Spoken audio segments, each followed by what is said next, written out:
Cette semaine à Enquête, Laval, la ville de tous les scandales. Est-ce qu'il y a toujours eu une caisse occulte à Laval? Il y a toujours eu une caisse occulte. Le contracteur, lui, nous autres, on fait notre argent avec ça, puis l'ingénieur fait son argent, puis l'élu fait son argent, puis le collecteur de fonds. Un système de corruption qui date de la fondation de la ville. C'était l'administration Paiement-Vaillancourt à l'époque.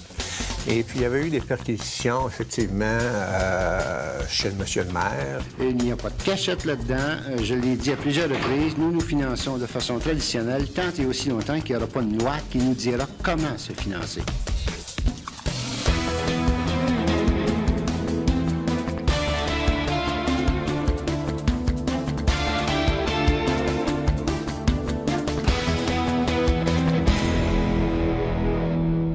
Bienvenue à Enquête.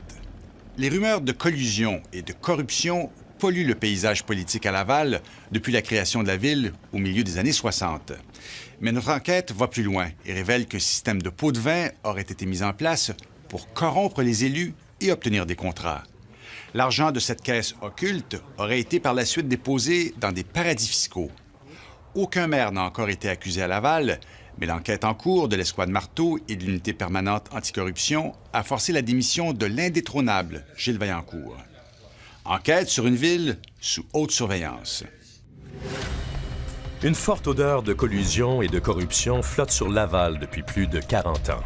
Dans le royaume de Laval, il y a quelque chose qui sent très mauvais. Les maires impliqués dans différents scandales n'ont jamais été accusés. Ils nient tous avoir posé des gestes illégaux. Ce sont des insinuations, quant à moi. Eh bien sûr que je me révolte. Mais un paquet d'éléments disparates qui veulent, au fond, se venger. J'ai nié et je continue à nier. Plusieurs journalistes d'enquête tentent de démontrer les pratiques douteuses à Laval depuis des années. Le système a commencé sous le régime du maire Lucien Paiement. C'est peaufiné sous le régime du maire Claude Ulysse Lefebvre et a pris son essor sous le régime du maire Vaillancourt. Des commissions d'enquête publiques avortent et plusieurs enquêtes policières échouent. Je pense qu'effectivement, dans certains cas, il y avait des matières à accusation avec les éléments que moi j'ai vus. Le secret règne à Laval depuis des décennies sur un présumé régime de favoritisme. Un système où des entrepreneurs, des fonctionnaires et des élus s'enrichiraient. Certains décident aujourd'hui de dénoncer ce système. Donc c'est un système qui était bâti pour voler les contribuables d'une certaine manière. Ben oui, on peut dire ça. C'est vraiment voler les citoyens. Oui, effectivement. C'est un cercle très restreint d'hommes d'affaires et d'élus qui contrôlerait Laval. Un petit groupe puissant que l'on surnomme le Ring, qui se partagerait l'argent, les contrats et le pouvoir de la troisième ville au Québec. Il y avait toutes sortes de soupçons. Il y en avait pour tout le monde.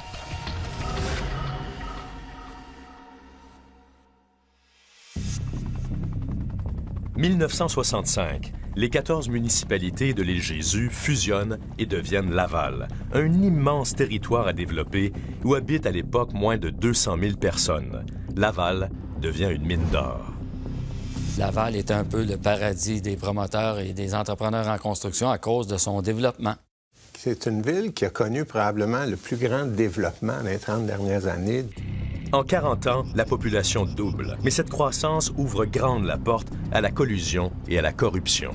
Notre rédacteur en chef, Claude Masson, nous avait demandé « Laval est réputée comme la ville la plus corrompue au Québec. On la passe à la loupe. » Le journaliste André Cédillo a enquêté durant plusieurs années à Laval. Il est à la presse lorsqu'un virulent éditorial contre la corruption est publié. Depuis le premier instant de la création de la seconde ville en importance au Québec, des faits et des rumeurs de magouillage, de patronage, de lutte d'influence, d'intrigue, de corruption municipale existent et persistent. Il n'y a pas de fumée sans feu. On le convainc qu'il ne devrait pas... De la fumée, il y en a déjà à Laval en 1973. Robert Roy, candidat à la mairie, publie à l'époque un petit livre intitulé « Comment stopper la corruption à Laval ». Il explique que l'équipe du maire sortant, Jacques Tétrault, a tenté de l'acheter pour qu'il retire sa candidature. On appelle le candidat, on lui dit que le maire actuel voudrait le rencontrer à son bureau. On a essayé de me faire comprendre que je devais rester dans la lutte et qu'on paierait toute ma campagne électorale, si je me tenais tranquille, je faisais juste faire semblant de faire une campagne. On m'a même approché aussi, on a approché de mes organisateurs pour dire qu'on me donnerait des contrats plantureux après l'élection. Ce genre de proposition fait partie du décor politique à Laval depuis longtemps. Au milieu des années 70, la police soupçonne l'ex-maire Lucien Paiement d'avoir accepté un pot de vin de 75 000 $ pour permettre à une entreprise ontarienne d'ouvrir un centre commercial. L'ex-policier Marc Demers enquête à l'époque. Il remet ses preuves au directeur adjoint de la police de Laval, Jules Charbonneau. Je lui ai présenté les dossiers et les éléments que j'avais entre les mains. Et M. Charbonneau, ce qu'il me dit, il dit que c'était troublant. Ça méritait qu'on pousse plus loin l'enquête. Mais il m'a aussi dit qu'il est difficile de mordre la main qui nous nourrit. Marc Demers remet donc ses dossiers à la Sûreté du Québec et la SQ poursuit l'enquête sur l'administration Paiement. Il y avait eu au-delà de 60 perquisitions. Alors, c'était l'administration Paiement-Vaillancourt à l'époque. Et puis, il y avait eu des perquisitions, effectivement, chez monsieur le maire et à d'autres endroits, des collaborateurs sur l'administration et à des fournisseurs de services. Bruno Fauché, ex-conseiller de l'opposition à Laval, rend public les mandats de perquisition. S'il y avait seulement qu'un policier, ça serait peut-être pas tellement grave, mais de plusieurs policiers, plusieurs dénonciations justifiées, d'après eux, justifiées pour faire des perquisitions. Le maire Lucien Paiement ne sera jamais accusé d'avoir accepté un pot de vin. Il prétend que les 75 000 $ ont servi à sa caisse électorale. Il n'y a pas de cachette là-dedans. Je l'ai dit à plusieurs reprises, nous finançons de façon traditionnelle tant et aussi longtemps qu'il n'y aura pas de loi qui nous dira comment se financer. Mais les doutes persistent sur un système de corruption. Le gouvernement crée alors une commission d'enquête présidée par maître Alain Brabant. Le présumé pot de vin à l'ex-maire Paiement est au centre des travaux de la commission. Oui, un pot de vin de 75 000 $ remis au maire Paiement. Et même, je me souviens très bien qu'on avait exhibé, parce que dans ce temps-là, c'était pas sophistiqué, on avait exhibé le chèque aux audiences publiques de la commission. On avait exhibé le chèque qui avait été remis à Paiement. L'ex-maire Paiement se bat bec et ongle contre la tenue de cette enquête. En 1980, il fait tomber la commission Brabant sur une question juridique. Le fils de l'ex-commissaire, Alain Brabant, se souvient du mécontentement de son père. Il y avait une certaine frustration. Il y avait une certaine frustration du fait qu'il n'a pas pu terminer son travail. Bon, parce que je voyais des enquêtes, là, des émissions, des passages d'émissions enquête, puis il était bien au fait du monde de la construction puis du monde municipal, puis j'y avais dit, ça ne tenterait pas de, peut-être pas publiquement, mais tu sais, de couler certaines informations, puis il m'avait dit, non, c'est trop dangereux. La commission Brabant est un échec. Le contenu d'une 60aine de témoignages à huis clos reste sous-scellé depuis plus de 30 ans. Je pense qu'effectivement, dans certains cas, il y avait des matières à accusation avec les éléments que moi j'ai vus. Le dérapage de la commission d'enquête et l'échec des enquêtes policières laissent depuis planer de sérieux doutes sur l'intégrité des élus. Des doutes fondés selon cet homme d'affaires qui souhaite garder l'anonymat par peur de représailles.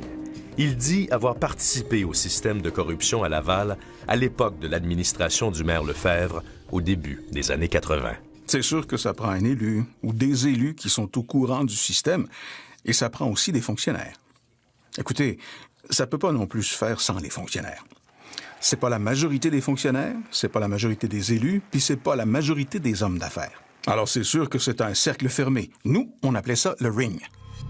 Ce petit cercle d'une dizaine d'entrepreneurs et de firmes de génie se partagerait depuis des années la majorité des contrats. Mais pour obtenir ces contrats, plusieurs auraient donné de l'argent aux fonctionnaires et aux maires.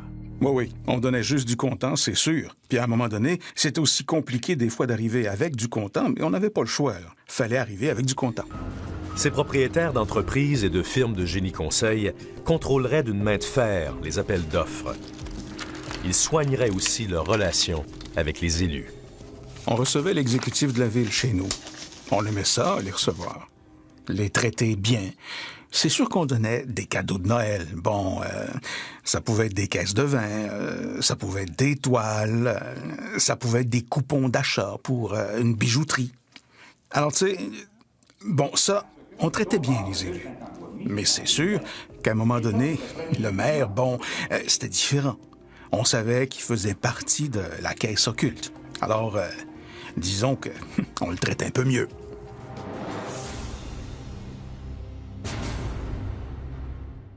Après la pause, une caisse occulte et un compte aux Bermudes. Tu sais, il y a beaucoup d'argent qui circulait.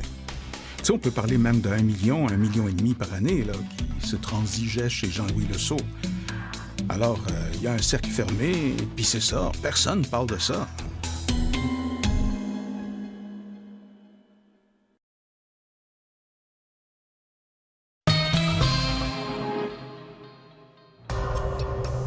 D'ex-entrepreneurs à Laval confirment qu'ils n'auraient pas que participé à un système de collusion. L'entrepreneur Lino Zambito affirme devant la commission Charbonneau qu'il a remis un pot de vin à Marc Gendron, un proche du maire Vaillancourt. Monsieur Gendron a été clair avec moi. Il dit, si tu veux que tes extras soient autorisés, ça prend un montant de 25 000 $ qui va directement au maire Gilles Vaillancourt. Monsieur Gendron était l'intermédiaire entre le maire et les entrepreneurs. Est-ce qu'il y a toujours eu une caisse occulte à Laval? Oui, il y a toujours eu une caisse occulte. Donc c'est un système qui était bâti pour voler les contribuables d'une certaine manière. Ben oui, on peut dire ça. C'est vraiment voler les citoyens. Oui, effectivement. Entre 1981 et 1989, l'ex-maire Claude-Ulysse Lefebvre et son collecteur de fonds Jean-Louis Leceau auraient touché des millions de dollars. C'est Leceau, un électricien qui collectait l'argent des entrepreneurs. Pour le maire, puis Jean-Louis Leceau, tu sais, il y a beaucoup d'argent qui circulait. Tu sais, on peut parler même d'1 million, 1,5 million par année, là, qui se transigeait chez Jean-Louis Leceau. Alors, il y a un cercle fermé, puis c'est ça, personne ne parle de ça. C'est comme secret. Le contracteur, lui, nous autres, on fait notre argent avec ça, puis l'ingénieur fait son argent, puis l'élu fait son argent, puis le collecteur de fonds. C'est ici, dans les ex-bureaux de Jean-Louis Leceau, dans le parc industriel de Laval, que l'argent des pots de vin aurait été compté et séparé entre Leceau et l'ex-maire Lefebvre. Jean-Louis Leceau a refusé toutes nos demandes d'entrevue. Oui, Madame Leceau? Oui, bonjour, Christian Latreille de Radio-Canada. Nous nous sommes rendus à sa résidence dans les Laurentides, au nord de Montréal, où sa conjointe, Madeleine Leceau, nous a répondu. Vous avez dit qu'il n'y avait rien à vous dire? Selon nos sources, Madeleine Leceau comptait aussi l'argent provenant des pots de vin. Nous, on a des informations selon lesquelles vous et votre mari avez pris de l'argent au Lavallois pendant des années. Vous avez compté ça avec M. Lefebvre. Je n'ai jamais compté d'argent. Je ne sais pas où est-ce que vous faites ça, non? Sa femme, des fois, était là, elle comptait même l'argent qu'on donnait. Alors, on arrivait peut-être avec 100 000 $, puis là, elle comptait l'argent, elle, à côté. Puis on se sentait mal à l'aise. Une partie de cet argent aurait été déposée à l'étranger. Selon nos informations, en mars 1982, 2 hommes d'affaires auraient quitté Montréal pour les Bermudes en passant par Toronto. Ils transportent 200 000 $ comptants dans des valises. De l'argent des pots de vin qui aurait été amassé par l'ex-maire Lefebvre et Jean-Louis Leceau en moins de 6 mois. À un moment donné, Jean-Louis Leceau m'avait rencontré, puis on avait jasé, puis j'avais demandé « Qu'est-ce que tu fais avec l'argent, là? Qu'est-ce qui arrive avec ça? » Ben, il dit « Écoute, il a dit on a un contact, là, puis on va ouvrir un compte de banque aux Bermudes. » Selon nos sources, 2 comptes bancaires auraient été ouverts aux Bermudes, un paradis fiscal. Un compte pour Jean-Louis Leceau et un deuxième pour l'ex-maire Lefebvre. Ils sont allés mettre ça aux Bermudes sous 2 comptes, Leceau 1 et le compte Leceau 2, qui est en fait un prête-nom pour Claude Lefebvre, c'est ça? Ah oui, c'est ça. C'est exactement ça. Excusez, monsieur. Êtes-vous monsieur Boutin? C'est un ex-vice-président de la Banque de Montréal, Roger Boutin, qui aurait facilité l'ouverture des comptes aux Bermudes.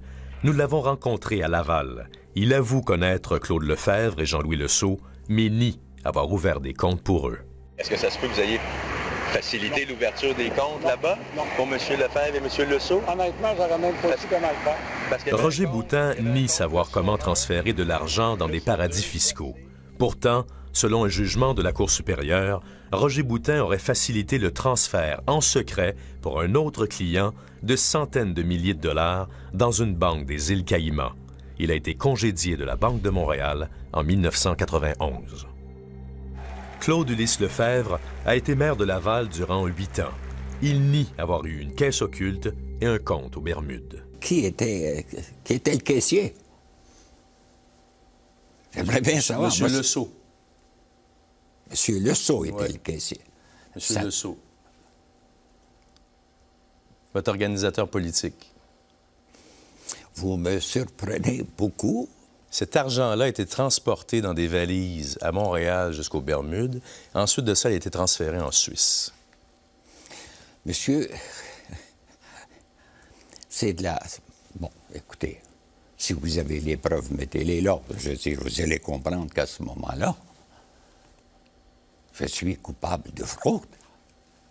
Le compte Leceau 2, c'était pour cacher votre identité. Comment savez-vous ça? Ce sont des insinuations, quant à moi. Eh bien sûr que je me révolte. Monsieur, je m'ai fait en entrevue. Pour quelle raison? Je m'ai fait en entrevue. Mais pour quelle raison? La conversation avec l'ex-maire Lefebvre s'est poursuivie à l'extérieur de nos studios. Il évoque alors un système de favoritisme envers les entrepreneurs à Laval. Donc, il y avait un système inhérent. Ça me semblait... J'étais mal à l'aise. C'est ça la vérité, j'étais mal à l'aise. Mon job, c'est pas un job de détective. Qu'est-ce qui vous rendait si mal à l'aise? Il faut connaître l'hôtel de ville, comment c'est fait. Et le premier bureau en rentrant par l'exécutif, c'est le bureau de M. Bossé. Et c'est là que tout le monde passait, puis on est venu m'en parler. Il y a beaucoup d'entrepreneurs qui passent là. Nous avons joint au téléphone Ronald Bossé, l'ex-vice-président du comité exécutif de Laval de 1981 à 1984. Bossé quitte en mauvais termes l'hôtel de ville. Est-ce que vous avez déjà collecté de l'argent des entrepreneurs de Laval? Non, monsieur, jamais collecté de l'argent des entrepreneurs ou de qui que ce soit à Laval. Mais il affirme que Lefebvre et Leceau tenaient une caisse occulte. Oui, c'est vrai, ils ont collecté beaucoup d'argent. Qu'est-ce que vous voulez dire, beaucoup d'argent? Des milliers, des centaines de milliers, des millions? Bah, des millions, c'est sûr. Mais là, écoutez, j'ai pas le goût d'embarquer là-dedans. Comme je vous dis, moi, ça fait 30 ans là, que je suis plus là. Hein. Et vous dites des millions de dollars? Oui. Selon ce qu'on en sait, nous, le système a commencé sous le régime du maire Lucien Paiement. OK? C'est peaufiné sous le régime du maire Claude Ulysse Lefebvre et a pris son essor sous le régime du maire Vaillancourt. Avez-vous l'impression que l'administration Vaillancourt fonctionne encore comme ça, que c'est comme ça qu'on octroie les contrats à Laval? C'est et sûr. qu'il y a une caisse occulte encore? Bien, c'est sûr. Bien, c'est sûr, c'est sûr. Ça peut pas être autrement, je veux dire... Pourquoi ça peut pas être autrement? Ben, parce que, écoutez, Gilles Vaillancourt, il a été sur l'exécutif de Lucien Paiement pendant 8 ans. Après ça, il a été sur l'exécutif comme président de l'exécutif avec Lefebvre. Alors, c'est sûr qu'il a suivi l'école. Déjà, au début des années 80, la police de Laval s'intéresse aux entreprises de Gilles Vaillancourt et de sa famille. Nous avons appris que le magasin de meubles MD Vaillancourt a été perquisitionné en 1982. Ce qu'on cherchait, c'était une double comptabilité. Nous sommes ressortis de là avec 5 caisses, 5 grosses boîtes de documents de chez du local de MD Vaillancourt. Les enquêteurs découvrent que des chèques d'entreprise propriété de la famille Vaillancourt sont endossés avec de faux noms et étampés pour dépôt sans numéro de compte à la Caisse d'économie des policiers et des pompiers de Laval. C'est une fraude, un système. Ça permettait d'avoir de l'argent au noir, d'éviter de payer de l'impôt. Nous avons joint un des ex-dirigeants de cette Caisse d'économie qui menait sa propre enquête à la même époque et qui souhaite garder l'anonymat. Il nous écrit dans ce courriel: J'avais relevé sur une période d'1 année plus de 37 000 $ de transactions au noir.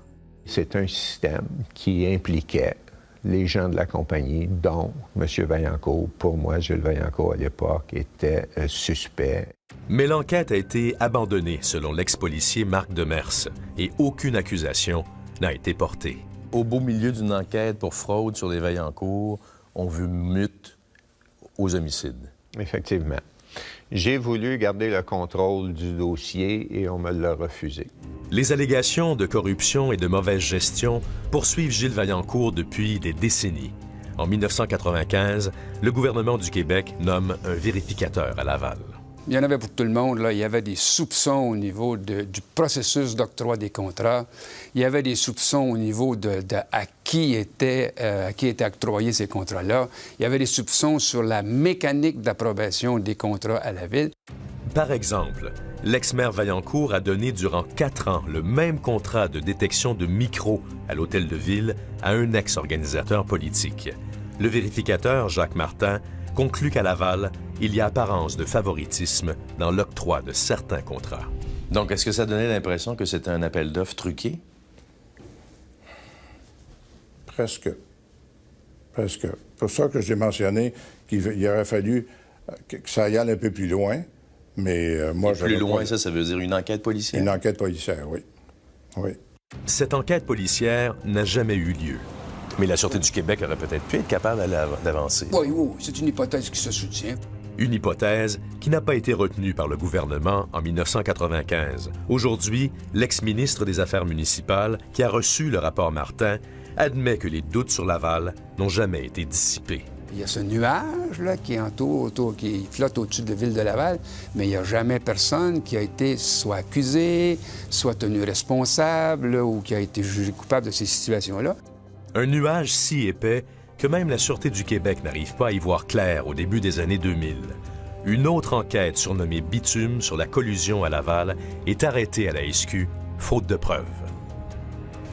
Il faudra 21 ans d'allégations de toutes sortes pour que l'intégrité de l'ex-maire de Laval, Gilles Vaillancourt, soit sérieusement remise en question. Il m'a présenté une enveloppe dans laquelle il me dit qu'il y avait 10 000 et que c'est une contribution à ma caisse électorale. Le témoignage de l'ex-ministre Serge Ménard, dans lequel il dit avoir refusé 10 000 $ du maire de Laval, sonne le début de la fin de la carrière politique de Gilles Vaillancourt. Je sentais bien que si j'acceptais ça aussi, ça, c'était le début de quelque chose de plus, éventuellement. C'était le chemin vers une corruption plus grande, éventuellement, et que je perdais mon indépendance. Non, monsieur. Ça fait 4 fois que je vous dis que c'est faux. Tout comme Gilles Vaillancourt, les autres maires de Laval nient encore aujourd'hui avoir agi illégalement. On dit, ben, il y a un autre qui nie encore. Mais ça... Je m'excuse, mais c'est pas fair. Mais est-ce qu'il y avait une caisse occulte à votre époque? Ça m'intéresse pas, monsieur. Mais est-ce que vous niez qu'il y avait une caisse occulte? Avez-vous compris que ça m'intéresse pas? Non, mais je vous demande de nier. Non, je réponds pas. Et c'est pas vrai que vous me faites questionner jusque-là ma tombe. Ben, c'est très difficile de percer ce qui se passe à Laval aussi parce que c'est un village gaulois. Ça fait tellement longtemps que le système existe à Laval. Il y a tellement de monde qui ont profité du système qu'il y a peu de monde qui sont prêts à parler. Mais les langues se délient et l'unité permanente anticorruption et l'escouade marteau frappent à Laval. Des perquisitions chez le maire, à l'hôtel de ville, chez les entrepreneurs en construction, dans les firmes de génie conseil et dans des coffrets bancaires ébranlent Gilles Vaillancourt. On le soupçonne d'avoir détourné dans des comptes à l'étranger des millions de dollars. Vendredi, le 9 novembre 2012, il démissionne. Aujourd'hui, je m'adresse à vous pour la dernière fois. Comme maire de Laval. Moi, je suis d'avis que les gens politiques ont une responsabilité bien précise, c'est d'éviter toute apparence de conflit d'intérêts ou de malhonnêteté. Et cette responsabilité-là, ils doivent l'assumer. Clairement, on n'est pas équipé pour effectuer la surveillance et le suivi surtout de ce qui se passe dans les municipalités. On sait déjà que la commission Charbonneau va s'intéresser à ce qui se passe à Laval, puis on espère que les mesures seront prises pour mettre fin à ce régime-là qui dure depuis une quarantaine d'années.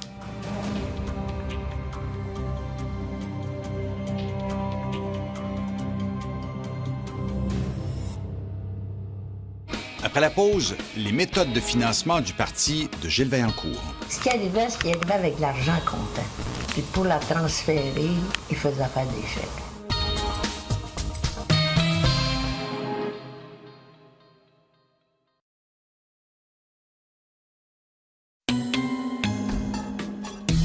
Pendant que les policiers multiplient les perquisitions pour remonter la trace de plusieurs millions de dollars à Laval, une de nos équipes a découvert que de l'argent comptant circulait au pro des Lavallois. Le parti politique du maire Gilles Vaillancourt amassait des centaines de milliers de dollars en dons chaque année. Mais comme vous allez le voir, certaines des méthodes du pro soulèvent aujourd'hui bien des questions. Prêter son nom pour faire un don à l'un des partis les plus puissants de la scène municipale au Québec. Il me dit, est-ce que tu peux faire parvenir ce montant-là contre un remboursement de sa part? De l'Université de Montréal. Un parti bien établi, dirigé par des gens de confiance. Je leur dis un grand merci. Tu reçois une lettre d'avocat. C'est quelque chose, selon moi, d'officiel, de légal, là, tu sais. Donc, j'émets un chèque de 500 $ au nom du PRO.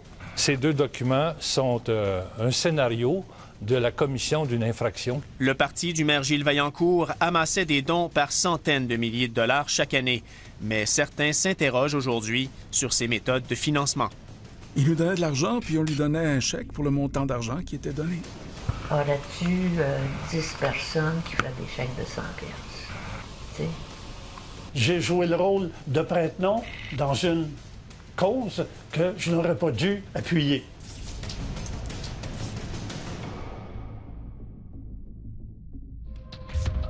Lancé il y a plus de 30 ans, le Parti du ralliement officiel des Lavallois, le PRO, est un véritable succès de financement politique.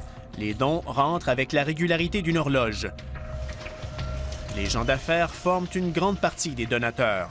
Le parti convainc parfois des gens de donner de manière douteuse.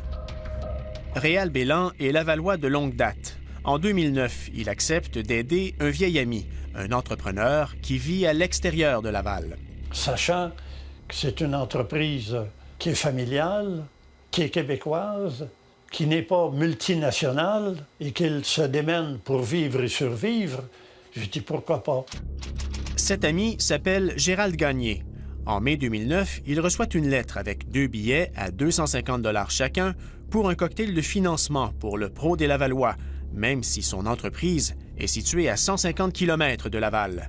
L'invitation est signée par un avocat. On reçoit une lettre d'un avocat nous demandant si on veut contribuer. On est libre. Ben, tu sais, d'un avocat. Fait que moi, c'est pas légal, ça, un avocat.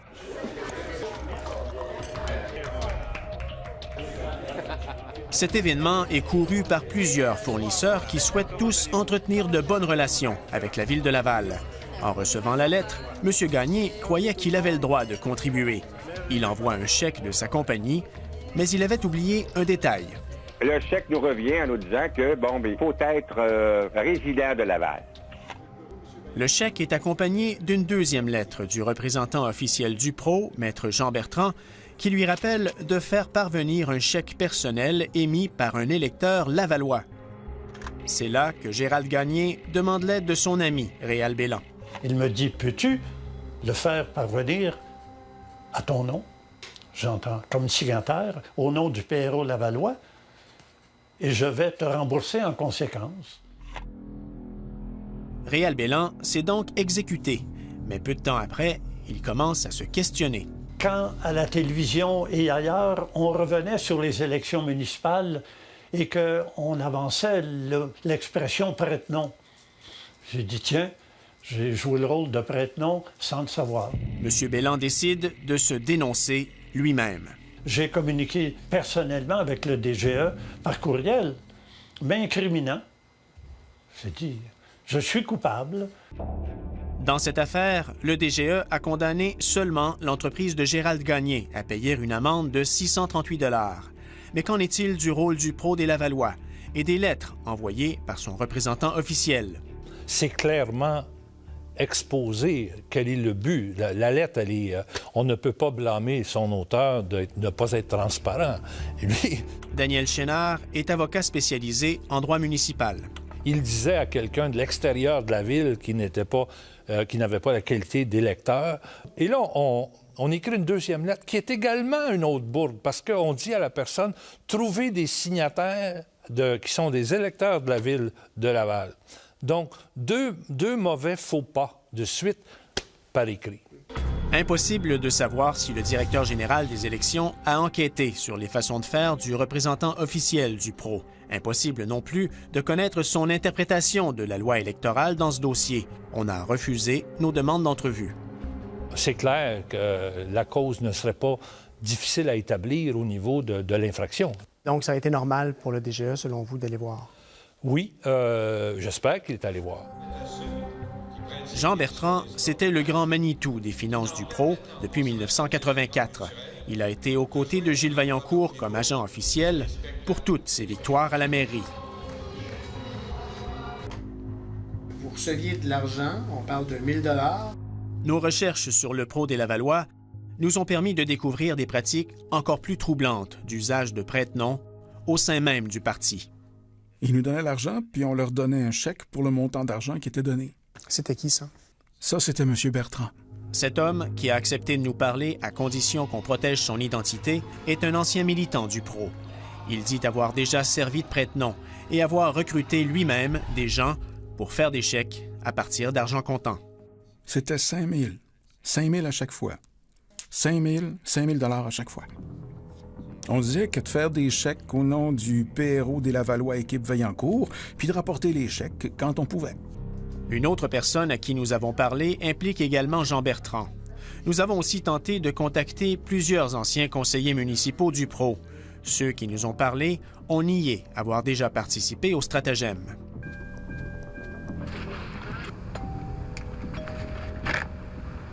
Bonjour, Mme Gauthier? Oui. Bonjour, je suis Gino Harel, je suis journaliste à Radio-Canada. Seule Monique Gauthier, ancienne vice-présidente du comité exécutif de Gilles Vaillancourt dans les années 90, a reconnu qu'il lui est arrivé que des personnes proches du parti lui présentent de l'argent pour demander à son entourage de faire des chèques. Ce qui arrivait avec l'argent comptant.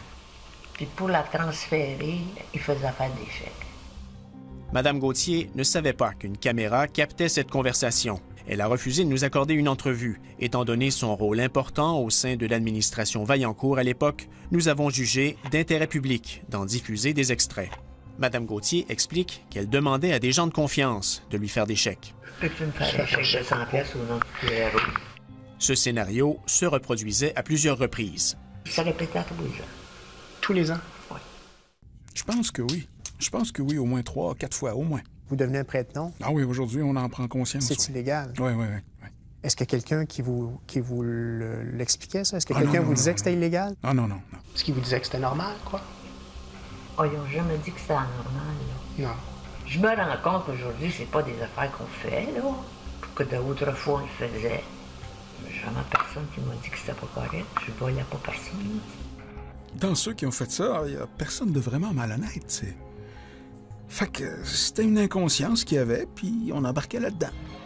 Nous avons demandé une entrevue à Maître Jean Bertrand, mais il a refusé. Par l'entremise d'un relationniste, il a nié avoir déjà fourni de l'argent comptant à des gens de son parti dans le but d'obtenir des chèques de dons au PRO. Nous n'avons cependant pas pu obtenir ses explications sur sa façon de solliciter une entreprise de l'extérieur de Laval en l'invitant à se trouver un donateur lavallois pour signer le chèque. Je me suis questionné à propos d'une municipalité qui sollicite des non-résidents de sa municipalité. Les histoires de donateurs prête-noms se sont multipliées ces dernières années. Pour l'avocat Daniel Chénard, des révélations comme celle faite devant la commission Charbonneau vont ouvrir les yeux aux gens. Les gens vont se rendre compte qu'ils se volent eux-mêmes. Le jeu démocratique est bafoué. Ça me dit que le système est malade, qu'on resserre les règles du jeu en conséquence. Il y a un éveil de conscience spectaculaire qui se fait présentement. Il y a un intérêt pour la chose. Alors, je crois qu'il y aura un changement de culture, de valeur.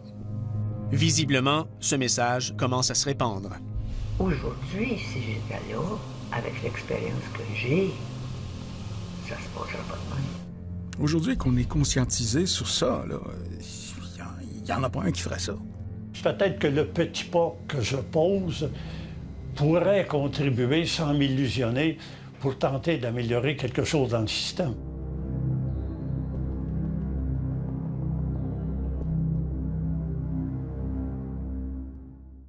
Après la démission de Gilles Vaillancourt le mois dernier, les conseillers municipaux de Laval ont annoncé la dissolution du PRO des Lavallois. Quelques heures plus tard, l'unité permanente anticorruption a mené des perquisitions dans les bureaux du PRO, ainsi qu'à la résidence de son agent officiel, Jean Bertrand.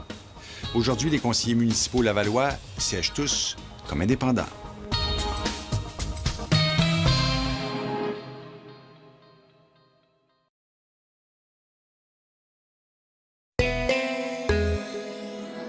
La situation de quasi-monopole dans l'industrie du cinéma montréalais est parfois nuisible pour ses artisans. C'est ce que conclut la SODEC, à qui la ministre de la Culture avait commandé un rapport l'an dernier à la suite de la diffusion de notre reportage sur Michel Trudel, le grand Manitou des studios Melz.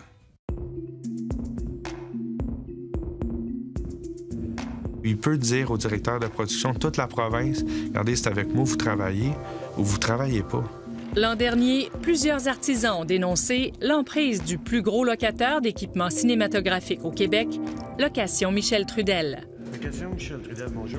L'homme qui dirige cette entreprise est également à la tête du plus grand studio de cinéma de la province, Studio Melz. Les artisans dénonçaient le fait que Michel Trudel était en position dominante. Il pouvait empêcher des techniciens de travailler dans l'industrie s'ils louaient leur matériel de tournage ailleurs que chez lui. Dans mon livre à moi, on considère qu'il y a un monopole à Montréal et selon moi, ça nuit à l'industrie. Il faut être lié à Michel Trudel pour pouvoir faire un film en tant que technicien à ce niveau-là. Je parle de ceux qui ont de l'équipement. 2 producteurs américains nous avaient même confié, sous le couvert de l'anonymat, hésiter à venir à Montréal à cause du monopole de Location Michel Trudel. Une critique alors repoussée par le principal intéressé. Alors, il n'y a jamais personne qui s'est senti monopolisé comme vous prétendez. Au contraire, les gens reviennent. Notre reportage a inquiété la ministre de la Culture de l'époque, Christine Saint-Pierre, qui a demandé des comptes à la Société de développement des entreprises culturelles. Quand on voit des informations de ce genre, il faut les analyser. La SODEC lui a fait rapport.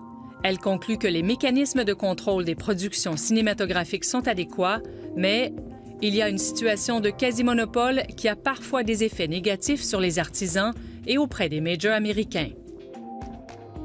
L'organisme suggère donc d'étudier la possibilité d'accueillir une deuxième entreprise de services audiovisuels pour concurrencer les studios Melz.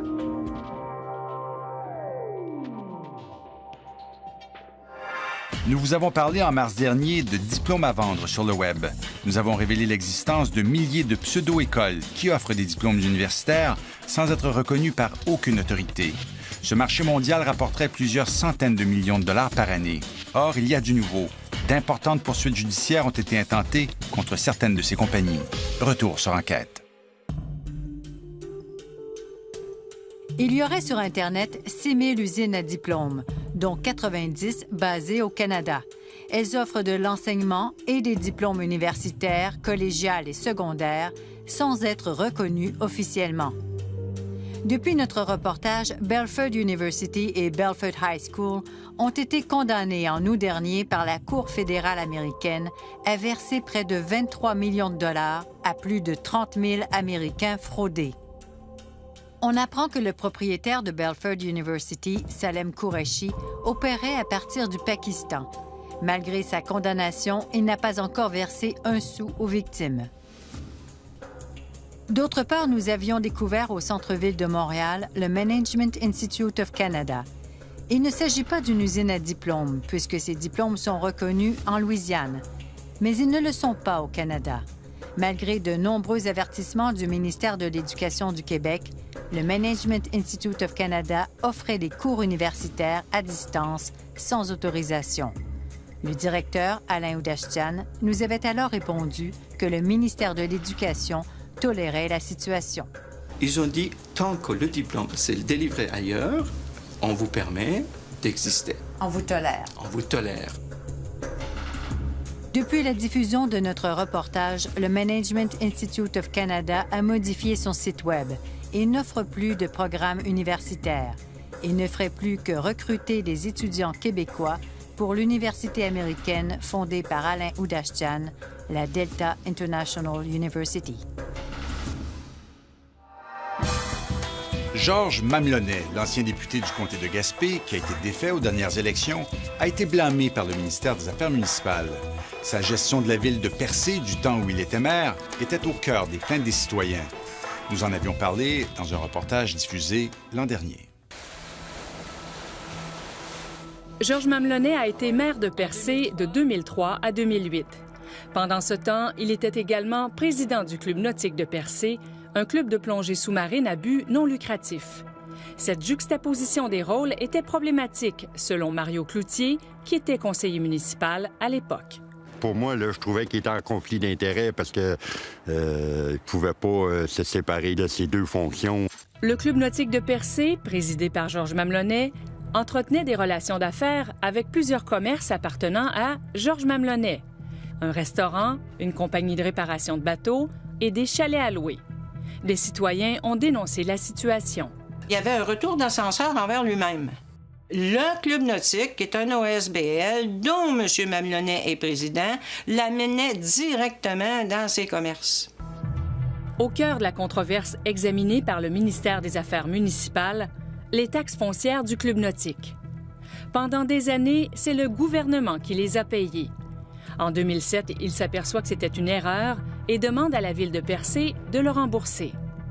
Plutôt que de refiler la facture au Club nautique, à titre de maire, M. Mamelonnet a fait rembourser le montant de 36 000 $ par la ville de Percé, sans en informer son conseil municipal. Le ministère souligne que cette dépense aurait dû être autorisée au préalable par le conseil municipal. Enfin, autre remontrance à l'endroit de M. Mamelonnet, les circonstances d'un dézonage accordé pour permettre l'installation d'une tour d'antenne cellulaire en 2007. Le terrain qui a été dézoné pour accueillir l'antenne appartient à Georges Mamelonnet.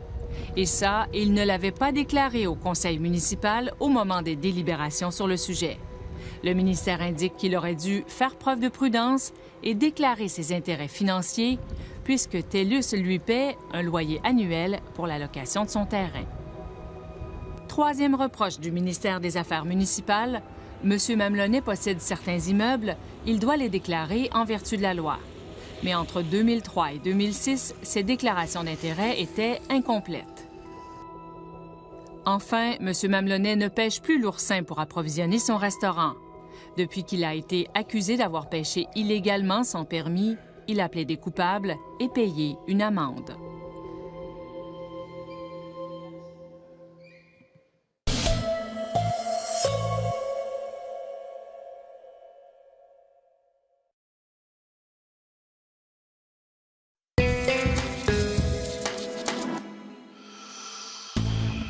Si vous voulez nous contacter, consultez notre site Internet à l'adresse suivante. Vous pouvez faire vos commentaires et vos suggestions et revoir nos reportages. Pour connaître notre démarche journalistique, je vous invite à consulter mon blog. Veuillez prendre note qu'Enquête est rediffusée le samedi à 13 h sur la première chaîne de Radio-Canada et le dimanche à 18 h sur le réseau de l'information. Merci d'avoir été là, bonsoir et à la semaine prochaine.